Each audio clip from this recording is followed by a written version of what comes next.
Isang mapagpalang araw sa inyong lahat at maligayang pagbabalik sa kwentong puso. Sa bawat hardin na nalalanta, may isang butil ng pag-asa na naghihintay lamang ng tamang pag-aaruga para muling sumibol. Ngunit paano kung ang nag-aalaga ay darating sa anyo ng isang estranghero at ang laso na papatay sa bagong pag-asang ito ay may mukha ng nakaraan?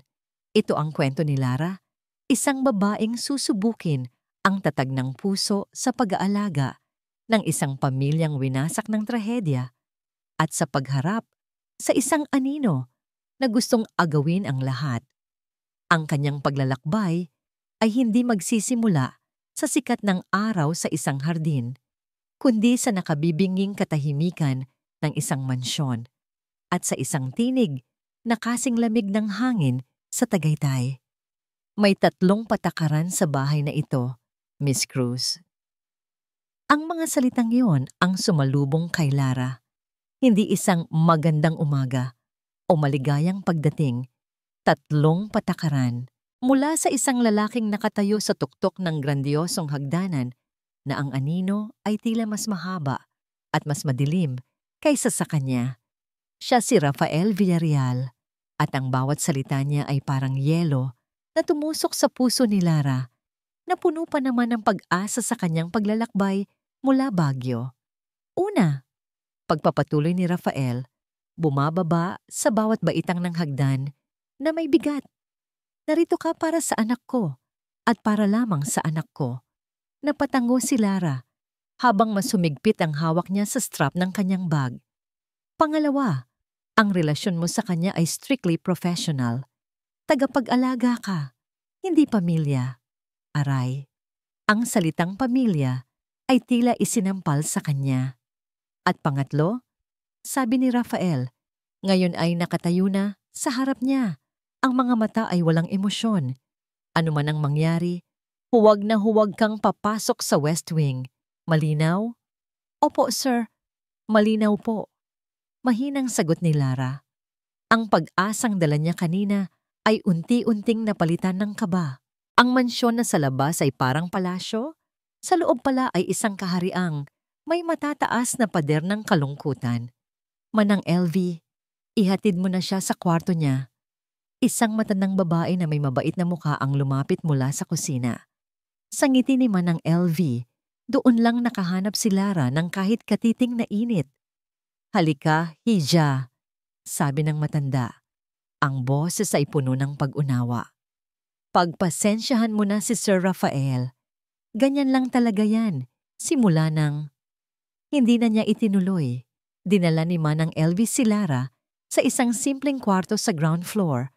Pagkatapos, dahan-dahan silang naglakad papunta sa isang silid sa dulo ng pasilyo. Nandyan si Luis, bulong ni Manang. Pagbukas ng pinto, nakita ni Lara ang isang batang lalaki na nakaupo malapit sa bintana, nakatingin sa labas, sa isang hardin na tuyot at walang buhay. Luis? Tawag ni Lara sa pinakamalambing niyang boses. Hindi lumingon ng bata. Tila hindi man lang narinig ang kanyang pagtawag. Lumapit si Lara at umupo sa sahig, ilang talampakan mula sa kanya. Doon niya nakita ang mga mata ni Luis. Mga matang maganda, ngunit walang buhay. Parang mga bintanang nakasara. Hindi mo masilip kung ano ang nasa loob. Ako si Tita Lara, sabi niya. Magiging kaibigan mo. Walang sagot. Ang tanging maririnig ay ang hangin na humahampas sa bintana at ang tunog ng isang orasan sa dingding na tila binibilang ang bawat segundo ng katahimikan. Habang inaayos ni Lara ang mga gamit ni Luis sa cabinet, napansin niya ang isang papel na nakatago sa ilalim ng mga damit. Isang drawing. Kupas na. 3 stick figures na magkakahawak kamay sa ilalim ng araw.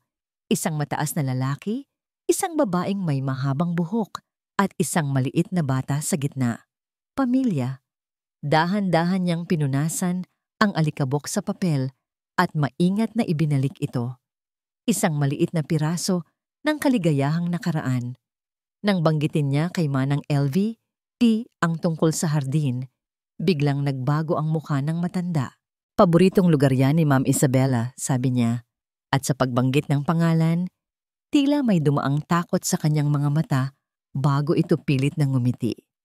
Sa unang gabi ni Lara sa mansyon, habang sinusubukan niyang ipikit ang kanyang mga mata, isang malakas na kalabog ang narinig niya mula sa direksyon ng kwarto ni Rafael. Sinundan iyon ng tunog ng isang bagay na nabasag at pagkatapos, katahimikan na naman, isang katahimikan na mas nakakabingi kaysa sa anumang ingay. Kinabukasan, gumising si Lara na tila walang narinig. Ang tunog ng nabasag na salamin kagabi ay itinago niya sa isang sulok ng kanyang isip kasama ng 3 patakaran ni Rafael. Alam niyang sa isang bahay na puno ng sugat, ang pag-iingat ay isang uri ng paggalang. Hindi niya sinubukang pilitin si Luis na magsalita. Sa halip, pagkatapos ng almusal, kinuha niya ang ilang lumang gamit sa paghahardin na nakita niya sa bodega at dinala ito sa labas. Pinili niya ang isang piraso ng lupa na natatakpan ng mga tuyong dahon at damo. Isang lugar na kitang-kita mula sa bintana ng kwarto ni Luis. Ayan, sabi ni Lara habang hinahaplos ang lupa. Kausap niya ang kanyang sarili o marahil ang lupa. Medyo matagal kang napabayaan ano? Pero okay lang yan. Konting kalinga lang, sisigla ka ulit. Sinimulan niyang bunutin ang mga damo. Bawat bunot niya ay may kasamang kwento. Alam mo ba, doon sa amin sa Baguio, ang mga bulaklak, nakikipag-usap din. Hindi mo man marinig, pero mararamdaman mo. Mula sa bintana ng kusina, lihim na napapangiti si Manang LV habang nagpupunas ng mga plato. Nakikita niya ang determinasyon sa bawat galaw ni Lara. Nakikita rin niya ang isang maliit na anino sa bintana sa itaas, si Luis, na sumusulyap sa ginagawa ng bago niyang tita. Dumaan si Rafael sa sala. Tumigil siya saglit. Mula sa bintana, natanaw niya si Lara na abala sa hardin. Nakita niya ang pagiging matiyaga nito. Hindi siya kumibo, pero sa loob-loob niya, may isang bahagi niyang nagmamasid, nag-obserba. Habang naglilinis si Lara sa sala ng hapong iyon, napansin niya ang isang bagay sa ibabaw ng piano. Isang silver picture frame na nakataob. Parang isang sikretong ayaw ipakita. Pinigilan niya ang sarili niyang usisain ito. Hindi niya teritoryo. Bago matulog si Luis, pumasok si Lara sa kwarto nito. Sa buong araw, hindi pa rin siya kinikibo ng bata. Ngumiti si Lara. "Good night, Luis," sabi niya. May inilapag siyang isang maliit na bulaklak, isang ligaw na bulaklak na tumubo sa gilid ng hardin, sa ibabaw ng bedside table ng bata. Pagkatapos ay lumabas na siya. Hindi niya nakita, pero nang sumara ang pinto, dahan-dahang gumalaw si Luis. Sinulyapan niya ang bulaklak. Sa unang pagkakataon sa buong araw, isang bagay na bago ang pumasok sa kanyang tahimik na mundo. Kinabukasan, mas ganado si Lara. Nagpatuloy siya sa paglilinis ng hardin. Ang dating tuyot na lupa ay malinis na ngayon. Habang nagbubungkal, unti-unti siyang napapalapit sa isang bahagi ng hardin na may mga rosas na tila matagal nang hindi naalagaan, ngunit may mga natitira pang usbong. Aabutin na sana niya ang isang tuyong sanga para putulin ng isang malalim na boses ang pumigil sa kanya. "Huwag mong galawin ang mga rosas na yan." Nilingon ni Lara si Rafael na nakatayo sa likod niya. Ang kanyang tinig ay may bigat. Puno ng isang emosyong hindi maipaliwanag. "Kay Isabela ang mga yan." Tumango lang si Lara sa sinabi ni Rafael. Walang pagrereklamo, walang tanong. Naintindihan niya. Ang mga rosas ay hindi lang basta halaman. Ang mga ito ay alaala. At ang mga alaala sa bahay na ito ay may mga tinik na hindi nakikita. Kaya iginalang niya ang hangganan. Sa halip na malungkot, humanap siya ng sarili niyang espasyo. Isang maliit na plot ng lupa na malayo sa mga rosas ni Isabela. Doon, umupo siya at muling kinausap ang lupa. "Okay lang," bulong niya. Magsisimula tayo sa sarili natin. Tayo ang gagawa ng bagong kwento. Nagpabili siya kay Manang LV ng mga buto ng sunflower. Araw-araw, pagkatapos ng kanyang mga gawain kay Luis, inilalaan niya ang kanyang oras sa pagbubungkal at paghahanda ng lupa. At sa buong panahong iyon, naroon lang si Luis. Minsan, nakatingin mula sa bintana. Minsan, nakaupo sa damuhan. Ilang metro ang layo, tahimik na nagmamasid. Isang hapon, habang nag-aayos si Rafael ng mga papeles sa kanyang study, may dumating na sulat para sa kanya. Nakita niya ang logo ng isang law firm sa sobre. Biglang nagsalubong ang kanyang mga kilay. Narinig niya ang mga yabag ni Manang LV sa pasilyo, kaya dali-dali niyang isinilid ang sulat sa isang drawer at isinara ito. Lumipas ang mga araw. Isang umaga, nakita ni Lara ang isang maliit na usbong na sumisibol mula sa lupa. Isang maliit, kulay berdeng tuldok ng pag-asa. "Ayan ka na pala," masinang sabi ni Lara sa usbong. "Ang liit-liit mo pa. Pero alam mo ba, balang araw, mas matangkad ka pa sa akin. Titingalain ka ng lahat." Narinig niya ang isang mahinang kaluskos sa likod niya at pagkatapos, isang tunog. Hindi ito salita. Hindi ito sigaw. Isang mahinang tunog lang na parang isang pintong matagal nang nakasara na sinubukang buksan. Dahan-dahang lumingon si Lara. Nakita niya si Luis. Nakatayo. Nakaturo ang maliit niyang daliri sa usbong ng sunflower. Nanlaki ang mga mata ni Lara sa tuwa. Ngunit pinigilan niya ang sarili niyang sumigaw o yakapin ang bata. Baka mahiya ito. Baka matakot. Sa halip ngumiti siya sa sunflower. "Si," sabi niya sa halaman na may halong pagmamalaki sa boses. Nagustuhan ka rin niya. Hindi nila alam. Mula sa nakabukas na pinto ng library, nakita ni Rafael ang buong eksena. Nakita niya ang pagturo ng kanyang anak. Narinig niya ang tunog na yon. Ang unang tunog na narinig niya mula kay Luis sa loob ng 2 taon. Hindi siya gumalaw. Nanatili lang siyang nakatayo roon. Tila isang estatwang hindi makapaniwala sa kanyang nakikita. Kinagabihan, isang pambihirang katahimikan ang bumalot sa sala. Nanonood ng cartoon si Lara sa telebisyon. Si Luis ay nasa isang sulok, naglalaro ng kanyang mga lumang laruan. Si Rafael ay nasa kanyang paboritong upuan, nagbabasa ng libro, ngunit ang kanyang mga mata ay laging sumusulyap sa dalawa. Walang nagsasalita. Pero ang katahimikan ngayon ay iba. Hindi na ito kasing lamig ng dati. Biglang tumayo si Luis.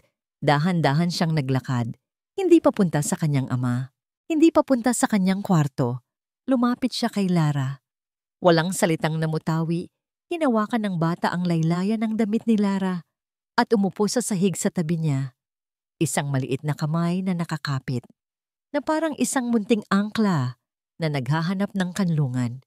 Itinigil ni Rafael ang pagbabasa. Napatingin siya sa kanila. Sa kanyang mga mata, may isang ekspresyong hindi mabasa. Isang pinaghalong gulat, pagtataka, at isang damdaming matagal na niyang kinalimutan. Ang kamay ni Luis na nakakapit sa damit ni Lara ay isang pangako. Isang pangako ng tiwala na unti-unting nabubuo. Tinitigan ni Rafael ang eksenang yon. At sa kauna-unahang pagkakataon, sa loob ng 2 taon, isang ngiti ang sumilay sa kanyang mga labi. Hindi ito isang malaking ngiti, kundi isang munting kurba lamang. Isang bagay na tila dayuhan at matagal nang nakalimutan ng kanyang mukha. Parang isang sinag ng araw na sumilip sa isang madilim na kwarto. Sa telebisyon, isang pamilya ang masayang nagtatawanan habang naghahapunan. Itinuro ito ni Luis gamit ang kanyang maliit na daliri. Pagkatapos, tumingin siya kay Rafael, tapos kay Lara, at muli sa telebisyon. Isang tahimik na mensahe. Isang pahiwatig na sa sandaling iyon, sa piling nilang dalawa, nararamdaman niyang buo siya. Ngunit ang mga sandali ng kapayapaan ay sadyang maramot. Isang malakas at biglaang katok sa pinto ang bumasag sa lahat.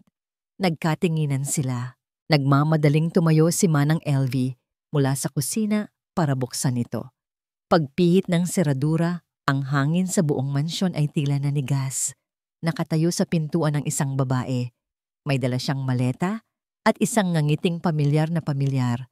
Ang kanyang mukha, ang kanyang buhok, ang kanyang tindig. Para siyang isang multo na nagbalik. Para siyang si Isabela. Natigilan si Manang LV.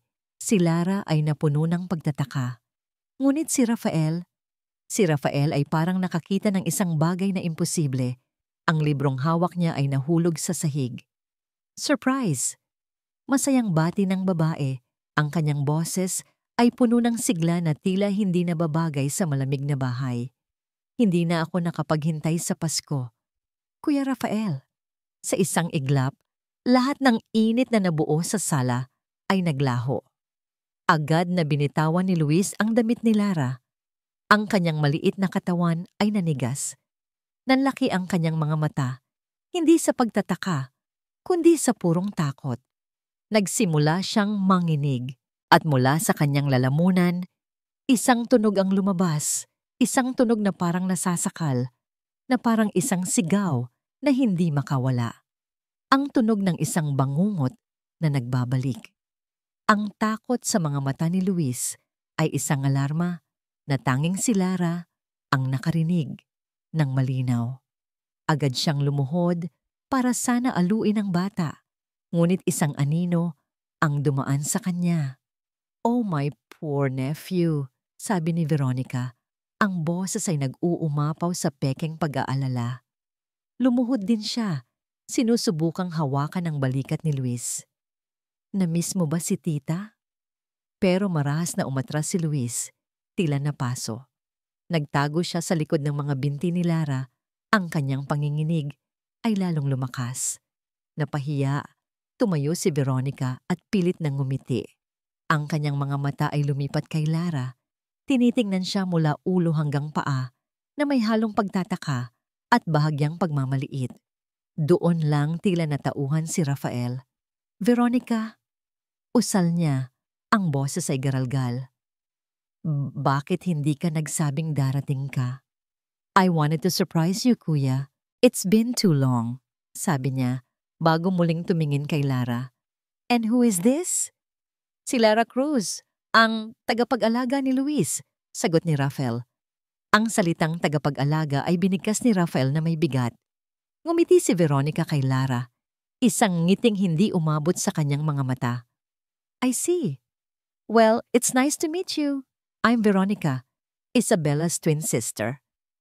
Ipinagdiinan niya ang huling mga salita. Isang paraan ng pagpapakilala at pagpapakita kung sino ang mas may karapatan sa bahay na ito. Sa hapunan, ang buong mansyon ay nabalot sa isang nakakailang na tensyon.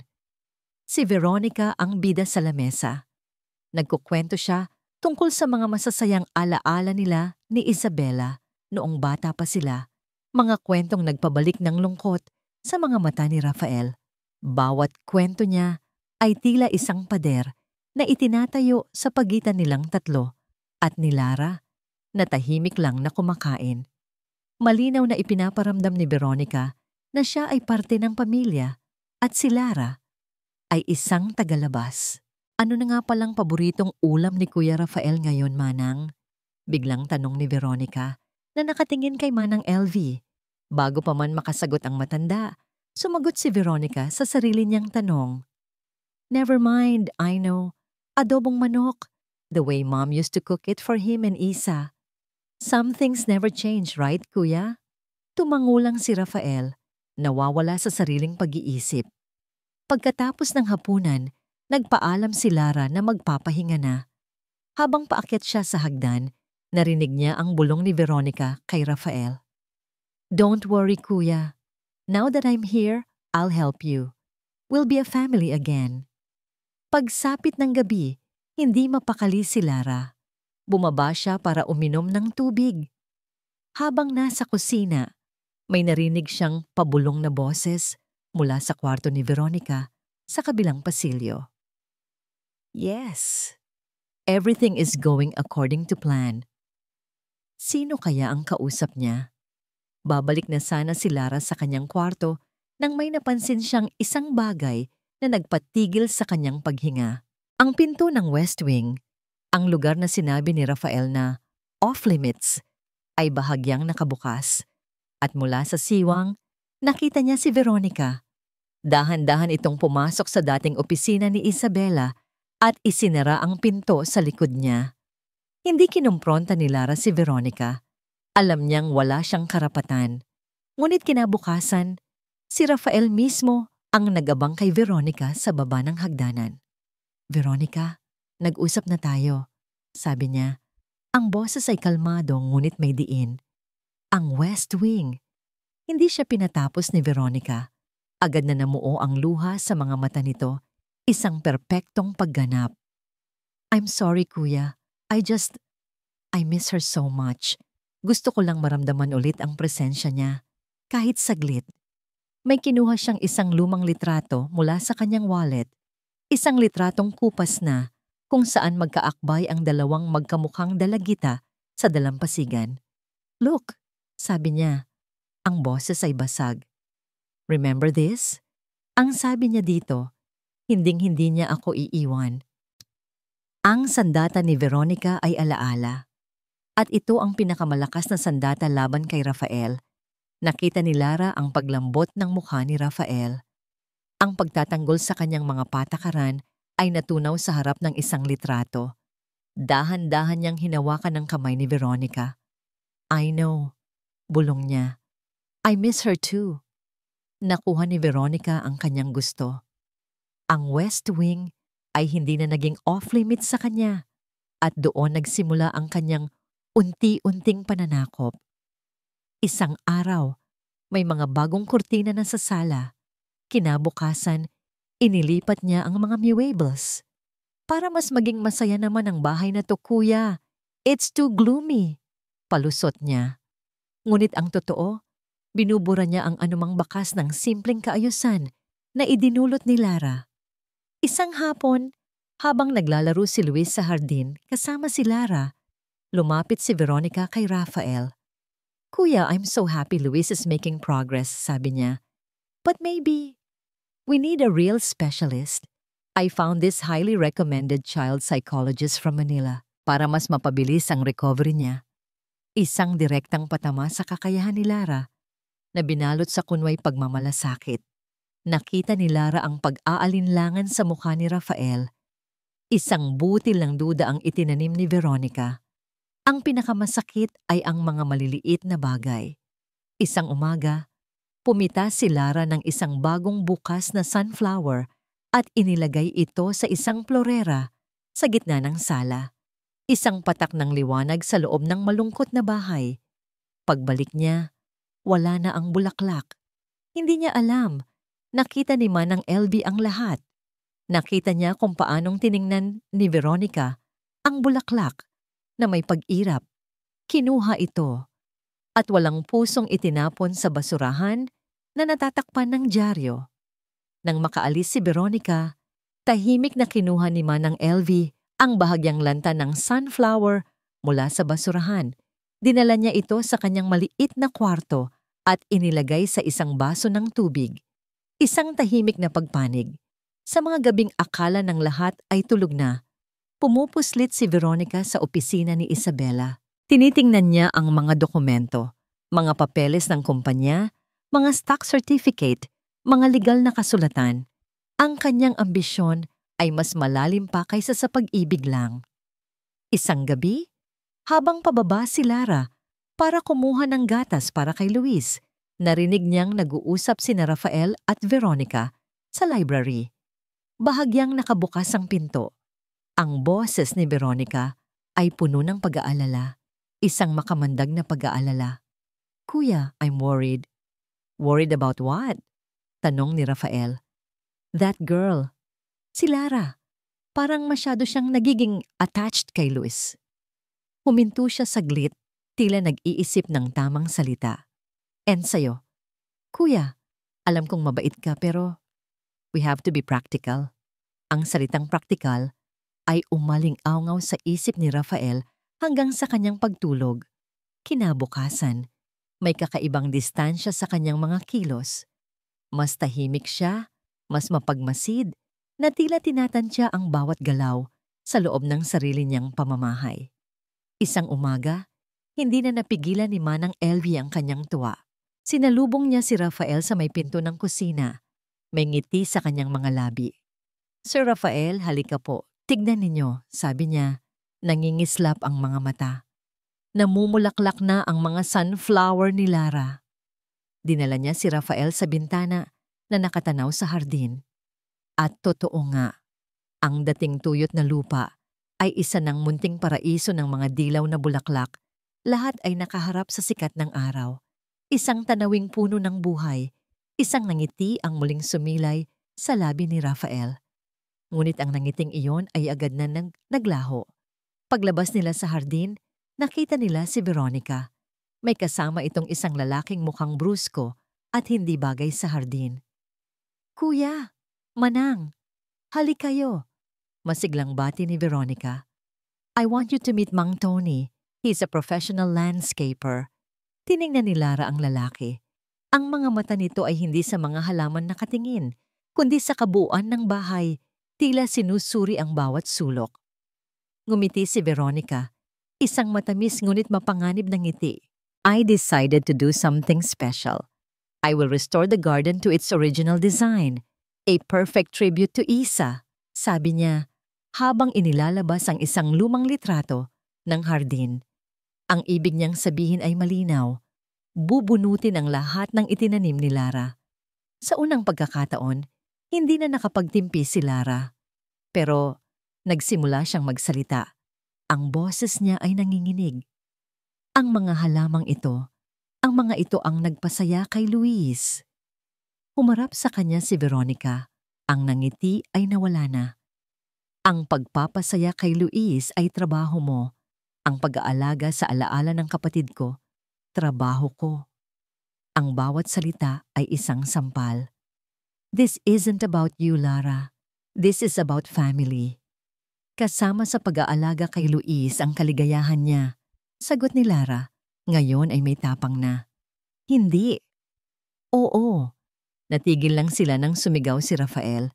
"Tama na." Tiningnan niya ang dalawang babae, si Veronica na ang mukha ay larawan ng kanyang yumaong asawa na ipinaglalaban ang nakaraan, at si Lara, ang estranghero, na ipinaglalaban ang kasalukuyan ng kanyang anak. Sa gitna ng tensyon, isang maliit na anino ang lumabas mula sa bahay. Si Luis, walang imik, kinuha niya ang isang maliit na pandilig. Dahan-dahan siyang lumapit sa isang sunflower na pinakamalapit sa kanya at tahimik niya itong diniligan. Isang maliit na kilos, ngunit isang malinaw na pagpili ng panig na patingin ang lahat sa bata. Ngunit si Veronica, ang unang bumasag sa katahimikan. Tumingin siya kay Rafael, ang kanyang mga mata ay nanunumbat. "You have to choose, kuya," sabi niya. Ang boses ay malamig at matalim. "Ang alaala ng asawa mo o ang hardinera na to?" Ang tanong ni Veronica ay isang patibong. At alam ito ni Rafael. Nakatayo siya sa gitna, sa pagitan ng nakaraan at ng kasalukuyan, at hindi siya makapili. "Pumasok na tayong lahat sa loob." Yun lang ang nasabi niya. Isang pag-iwas. Binuhat niya si Luis na agad yumakap sa kanyang leeg at naglakad pabalik sa mansyon. Iniwan ang dalawang babae sa hardin na puno ng tensyon. Alam ni Manang Elvie na hindi ito pwedeng magpatuloy. Nakikita niya ang unti-unting pagkalason sa isip ni Rafael. Nakikita niya ang panganib na dala ni Veronica. May utang na loob siya kay Isabela. Isang pangakong hindi niya pwedeng talikuran, ang alagaan ng pamilya nito. Kaya ng gabing iyon, habang nasa study si Rafael at tahimik na nakatingin sa kawalan, lakas loob na kumatok si Manang Elvie. "Sir Rafael, maaari po ba tayong mag-usap?" "Tungkol saan, Manang?" tanong ni Rafael, pagod ang boses. Pumasok ang matanda at isinara ang pinto. "Sir, tungkol po kay Ma'am Veronica." Huminga siya ng malalim. Mag-ingat po kayo sa kanya.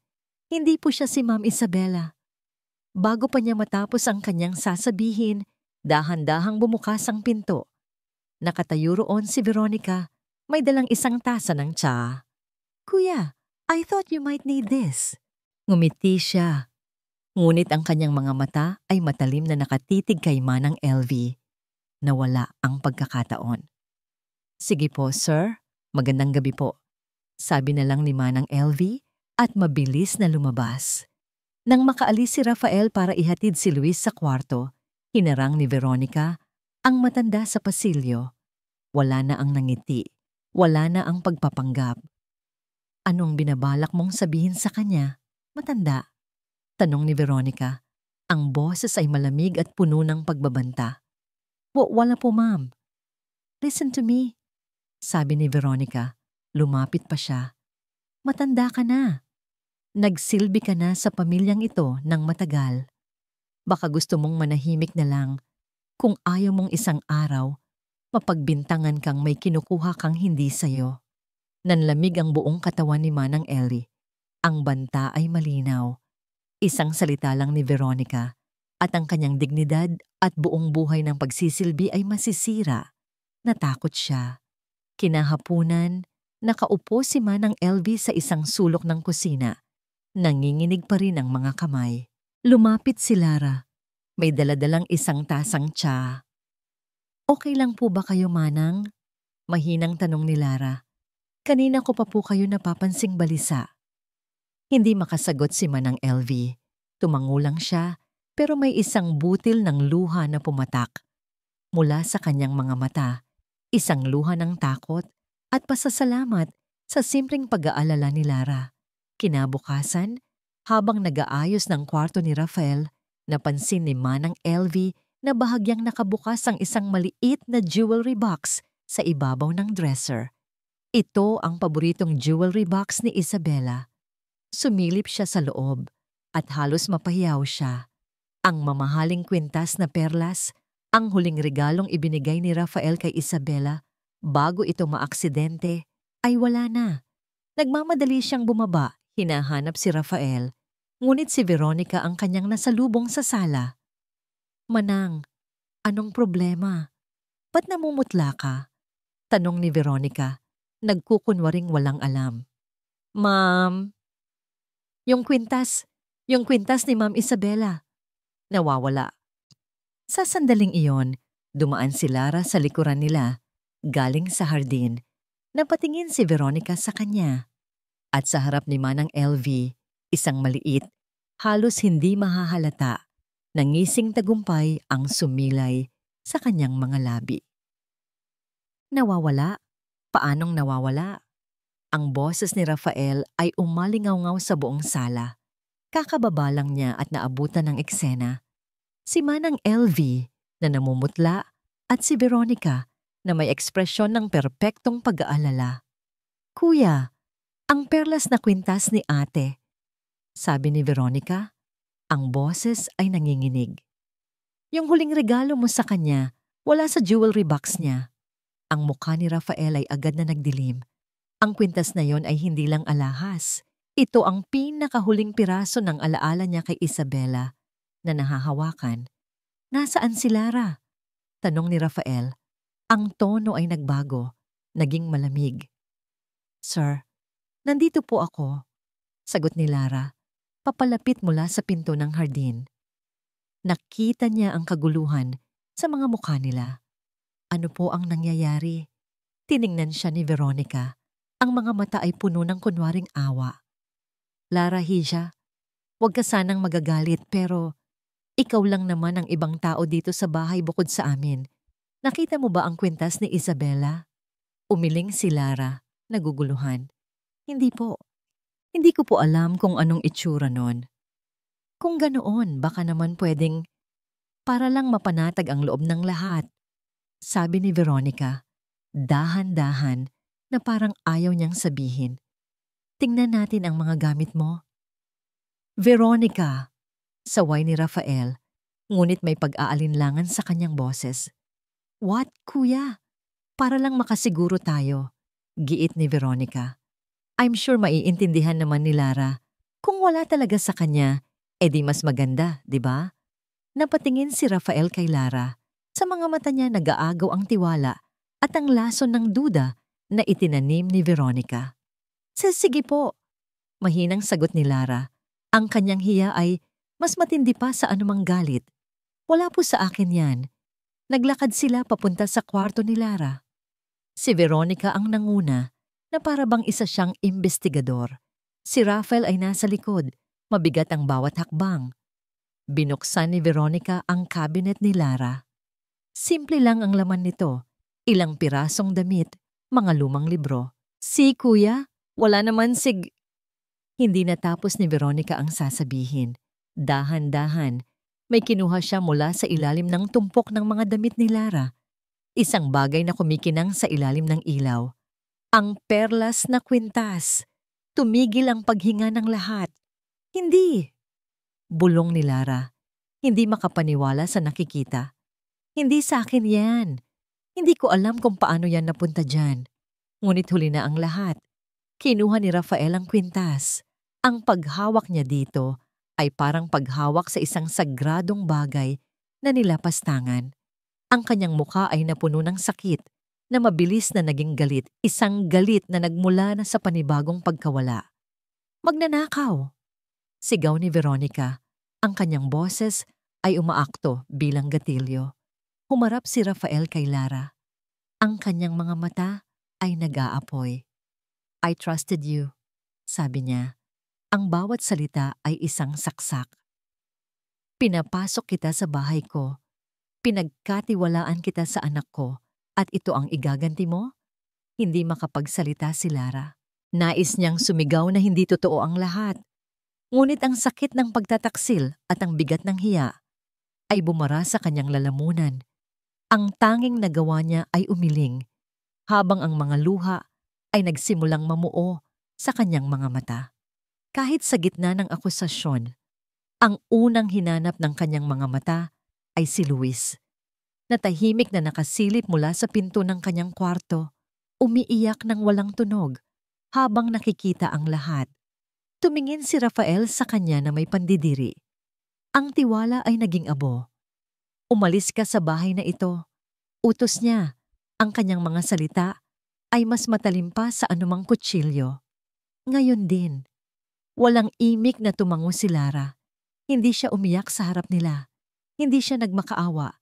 Sa gitna ng pinakamasakit na akusasyon na natanggap niya sa buong buhay niya, pinili niyang kumapit sa nag-iisang bagay na natitira sa kanya. Ang kanyang dignidad.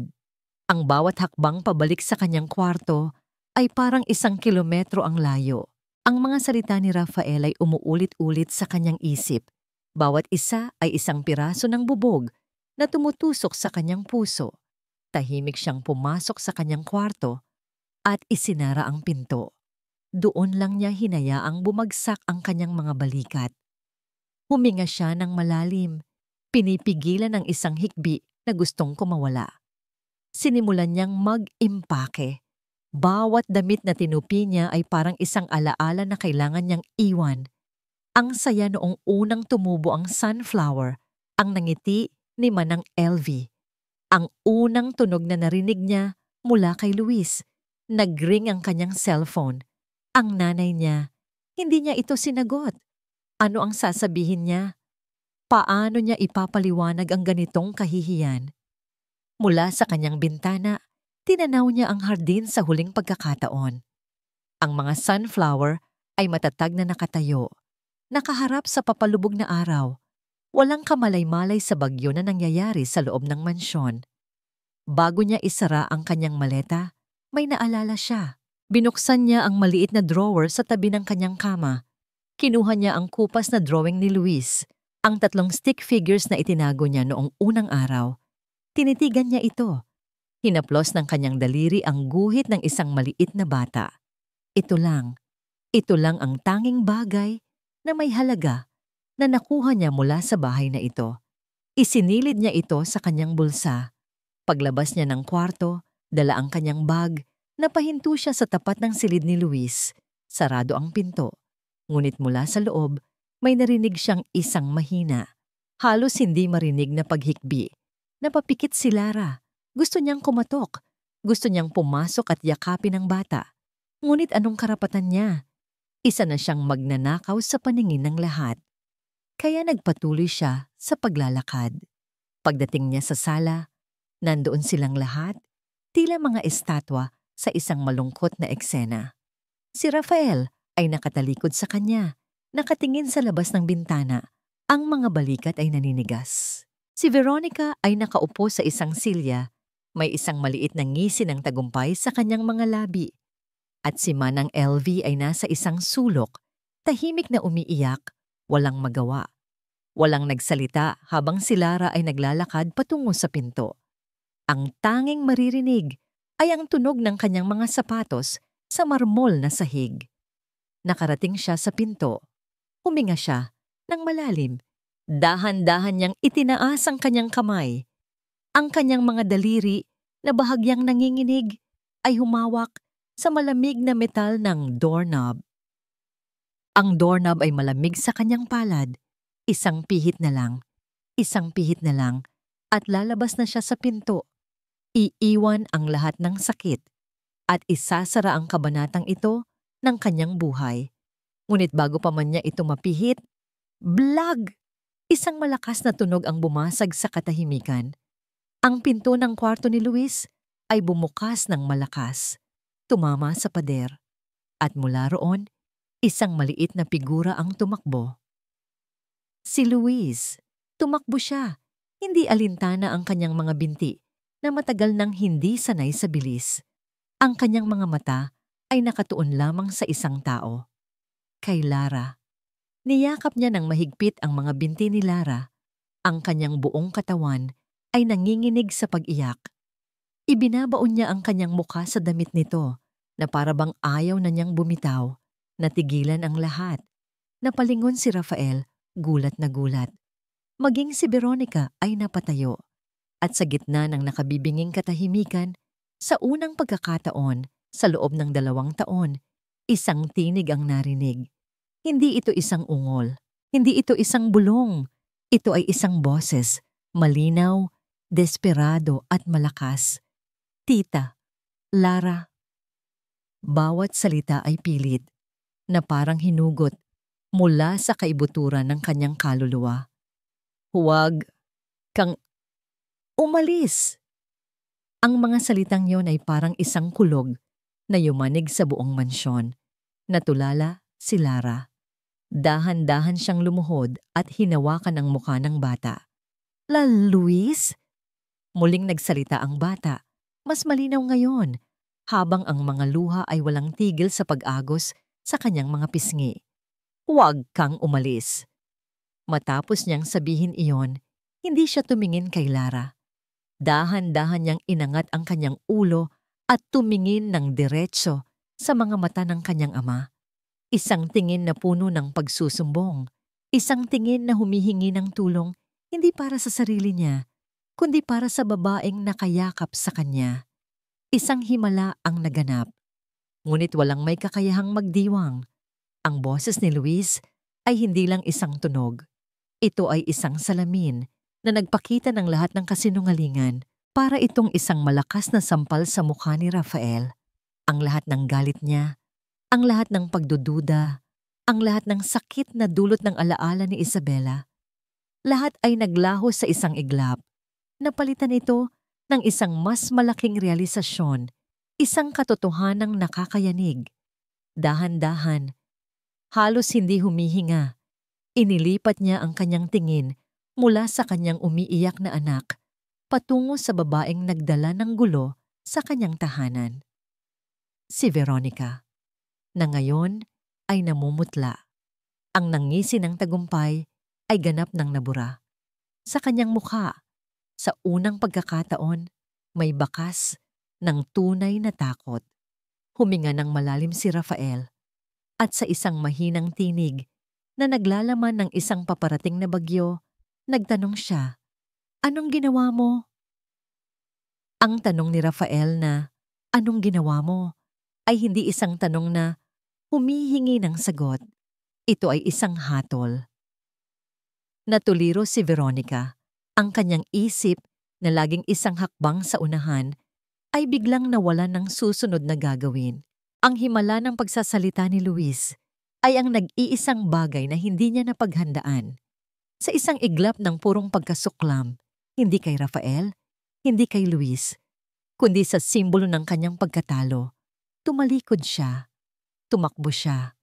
Hindi papunta sa kanyang kwarto para mag-impake, hindi papunta sa pinto para tumakas. Tumakbo siya palabas, patungo sa hardin. Sinundan siya ni Rafael. Ang bawat hakbang ay mabigat sa galit at pagsisisi. Naiwan sa loob ng bahay si Lara. Yakap-yakap pa rin ang nanginginig na si Luis, habang si Manang LV ay tahimik na kinuha ang kanyang cellphone at pinindot ang record button. Sa hardin, sa ilalim ng papalubog na araw, nagwala si Veronica. Sinimulan niyang wasakin ang mga sunflower. Sinisira niya ang mga ito, isa-isa, walang habas. Hinihila niya ang mga tangkay, niyuyurakan ang mga bulaklak na minsan ay nagbigay ng ngiti kay Luis. Veronica, itigil mo yan! Sigaw ni Rafael. Hinawakan siya sa braso. Bitiwan mo ako. Ban! Isinumbat niya. Ang muka ay basang-basa na sa luha ng galit. Bakit? Dahil sa kanya? Dahil sa hardin ng babaeng yon? This was never about the garden. Talaga? Tumawa siya ng walang saya. Lahat naman tungkol sa kanya. Palagi na lang si Isa. Si Isa ang maganda. Si Isa ang mabait. Si Isa ang pinili mo. Ako, ano ako? Anino lang. Ang pamalit. Ang aalalay sa inyo kapag wala na siya. Inamin niya ang lahat. Ang bawat salita ay laso na matagal na niyang kinimkim. Oo, ako ang nagtago ng kwintas. Ako ang nagplano ng lahat. Dahil dapat sa akin ang lahat ng ito. Ako dapat ang asawa mo. Ako dapat ang minahal mo. Hindi siya. Sa gitna ng kanyang pagsigaw, sa gitna ng kanyang pagwawala, bigla siyang napahagulgol. Isang tunog na hindi nagalit kundi purong sakit. Kahit minsan, humikbi siya. Ako naman sana ang piliin. Iyon ang kanyang sugat, ang kanyang lamat, ang habambuhay na pakiramdam na siya ang pangalawa. Dahan-dahang lumapit si Manang LV mula sa likod. Hawak niya ang kanyang telepono, nakatutok sa kanila. Naka-record po ang lahat, sir, mahinang sabi niya. Natigilan si Veronica. Tumingin siya sa telepono, tapos kay Rafael. Wala nang natirang laban. Wala nang kasinungalingan. Tapos na ang lahat. Binitiwan ni Rafael ang braso niya. Ang galit sa kanyang muka ay napalitan ng isang malalim na awa at pagod. Umalis ka, Veronica. Sabi niya sa isang boses na walang emosyon. Kunin mo ang mga gamit mo at umalis ka. At huwag ka nang babalik. Walang sinabi si Veronica. Tumalikod siya at sa huling pagkakataon, tinahak niya ang daan pabalik sa mansyon, isang talunang reyna na inalisan ng korona. Matapos ang lahat, bumalik si Rafael sa loob ng bahay. Ang hardin ay wasak. Ang kanyang puso ay wasak. Si Lara ay nakatayo pa rin sa sala. Sa parehong pwesto, yakap pa rin niya si Luis na ngayon ay tahimik nang umiiyak sa kanyang balikat. Nagkatinginan sila ni Rafael. Isang tingin na puno ng sakit, puno ng pagsisisi, at puno ng isang hindi masabing tanong. Ano na ang susunod? Walang nagsalita. Pagkatapos umalis ni Veronica, ang katahimikan na naiwan ay mas mabigat kaysa sa sigawan kanina. Ang bahay ay tila humihinga ng maluwag sa unang pagkakataon. Ngunit ang bawat paghinga ay may kasamang sakit. Lumipas ang ilang linggo. Si Veronica ay naglaho na parang isang masamang panaginip. Ang mansyon ay unti-unting bumabalik sa isang uri ng normalidad. Isang bagong normalidad. Si Luis ay nagsasalita na. Paunti-unti, bawat salita ay isang munting milagro. Ngunit sa pagitan ni Rafael at Lara, may isang pader na hindi nakikita, nagawa sa mga salitang hindi masabi at isang pasensyang kailangang hingin. Isang hapon, nakita ni Rafael si Lara sa hardin. Ang mga nasirang sunflower ay tinanggal na. Ngunit si Lara ay nandoon. Matiyagang inaayos ang lupa. Pinipilit isalba ang mga natitirang halaman. Dahan-dahang lumapit si Rafael. Huminto siya sa likuran niya. Hindi nagsalita si Lara. Hindi rin siya nagsalita.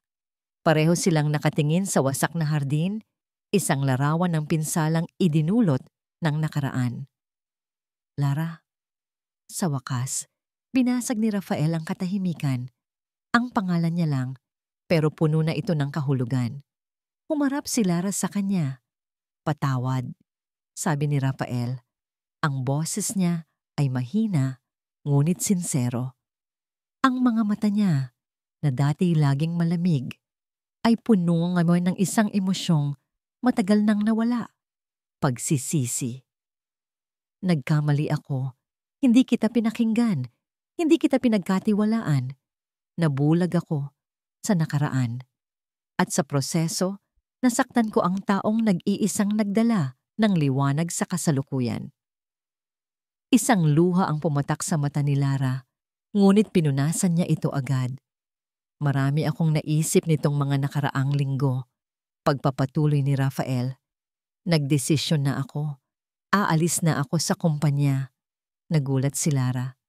Po? Pero paano na po? Hindi na yon ang buhay na para sa akin. Sabi ni Rafael. Gusto kong magtayo ng isang foundation. Isang lugar para sa mga batang tulad ni Luis. Isang hardin kung saan matututo sila, kung saan sila gagaling gamit ang therapy ng pagtatanim. Tumingin siya sa paligid, sa lupang inihahanda ni Lara. Pero hindi ko kayang gawin to ng mag-isa. Tumingin siya ng diretso sa mga mata ni Lara. Lara, tulungan mo ako. Hindi makapagsalita si Lara. Ang kanyang puso ay tumitibok ng mabilis. May kinuha si Rafael mula sa kanyang likod. Hindi ito isang bulaklak. Hindi ito alahas. Isang maliit na pala. At isang supot ng mga buto ng sunflower. Inabot niya ito kay Lara. Magtanim tayo ng bagong hardin, sabi niya. Huminto siya saglit at idinugtong ang mga salitang pinakamahalaga sa lahat. Ating hardin. Kinuha ni Lara ang mga buto, ang mga kamay ay nanginginig. Isang ngiti ang unti-unting sumilay sa kanyang mga labi. May isa pa akong gustong itanim, sabi ni Rafael, habang nakatitig pa rin kay Lara. Ang kanyang tingin ay mas malalim, mas makahulugan. Isang pamilya. Makalipas ang isang taon, ang hangin sa Tagaytay ay kasing lamig pa rin ng dati. Ngunit ang mansyon ng mga Villarreal ay hindi na. Ang dating nakabibinging katahimikan ay napalitan na ng mga tunog ng tawanan at masasayang boses ng mga bata. Ang hardin ni Isabela ay hindi na lang isang pangarap. Isa na itong maunlad at makulay na community project sa likod ng bahay. Dito, mga batang may iba't ibang pangangailangan, katulad ng dati ni Luis, ay natututong magtanim, mag-alaga at maghintay. Isang therapy na nagmumula sa lupa. Si Luis, na ngayon ay masigla at madaldal na, ang nagsisilbing junior tour guide. Masaya siyang nakikipaglaro sa ibang mga bata habang tinuturuan sila ni Lara kung paano kausapin ang mga halaman. Nakatayo sa di kalayuan si Rafael. Wala na ang anino ng isang malungkot na CEO. Ang kanyang mga mata ay puno ng liwanag habang pinagmamasdan niya ang kanyang pamilya. Hindi na siya isang hari sa isang malamig na palasyo, kundi isang masayang ama at isang mapagmahal na partner na ang mga kamay ay hindi na pumipirma ng mga kontrata, kundi nagbubungkal na rin ng lupa. Sa isang sulok ng hardin, may isang espesyal na lugar. Doon, maingat na inaalagaan ang mga puting rosas ni Isabela, isang tahimik na pag-alala at paggalang sa nakaraan. Ngunit sa tabi nito, mas malawak, mas makulay, at mas masigla ang buong hardin ng mga sunflower, daisies, at iba't ibang bulaklak na itinanim ni Lara, Luis, at Rafael. Isang simbolo ng paggalang sa nakaraan habang buong pusong yumayakap sa kasalukuyan at sa hinaharap. Isang hapon, habang nagpapahinga sila sa veranda, may inabot si Rafael na isang lumang sulat kay Lara. Galing kay Veronica, ipinadala ilang buwan na ang nakalipas, ngunit ngayon lang nila na pagdesisyon ng buksan. Sa loob, isang simpleng papel lang, walang mahabang paliwanag, walang paghingi ng awa. 2 salita lang ang nakasulat, "I'm sorry." Kasama nito ay isang tseke, isang maliit na donasyon para sa foundation, isang hudyat na kahit saang dako man siya ng mundo, sinisimulan na rin niya ang sarili niyang paghilom. Tinupi ni Lara ang sulat at ngumiti. Ang pagpapatawad ay matagal nang ipinagkaloob. Biglang may tumawag mula sa hardin, isang boses na puno ng tuwa. "Papa! Mama Lara! Tignan niyo, may butterfly!" Napatingin ang dalawa sa kanilang anak. Ngumiti si Rafael kay Lara, hinawakan ang kanyang kamay, at pinisili ito. Magkahawak kamay silang tumayo at lumapit sa kanilang anak. Isang perpektong larawan ng isang pamilyang binuo ng pasensya, pinatibay ng pagsubok, at diniligan ng isang pag-ibig na mas matatag pa sa anumang bagyo. At dito nagtatapos ang kwento ni Lara, Rafael, at Luis, isang kwentong diniligan ng luha. Ngunit sa huli ay namulaklak dahil sa wagas na pag-ibig. Mula sa kaibuturan ng aming puso, maraming salamat sa iyong pananatili at pakikinig hanggang sa dulo ng ating kwento. Habang isinusulat namin ang bawat kabanata, hindi namin maitatanggi na may mga sandaling pati kami ay nasasaktan para kay Lara. Lalo na sa eksenang siya ay pinagbintangan. Ramdam na ramdam namin ang bigat ng kanyang hiya at ang sakit ng pagtataksil. Ang bawat kwentong ating ibinabahagi ay may pinanggagalingang katotohanan, isang pamilyar na sakit, isang pangarap na pag-asa na marahil ay naranasan na rin natin o ng isang taong malapit sa atin. Ito ay isang paalala na kahit sa pinakamadilim na gabi, may isang munting kandila ng pag-asa na naghihintay lamang na ating sindihan. At ang pagpapatawad, gaano man kabigat, ay ang tanging tubig na makakadilig sa mga lanta nating hardin upang muli itong mamukadkad. Ngunit, may iwan sa atin ang isang tanong. Kung ikaw ang nasa kalagayan ni Rafael o ni Lara, kaya mo bang buksan ang iyong puso para patawarin ang isang Veronica sa buhay mo? Nais naming marinig ang inyong saloobin. Mag-iwan lamang ng komento sa ibaba. At kung ang kwentong ito ay sumagi man lang sa inyong puso, mangyaring i-like at i-share ang video na ito upang mas marami pa tayong maabot na mga puso. Ang kwento ay isinulat ni Kwentong Puso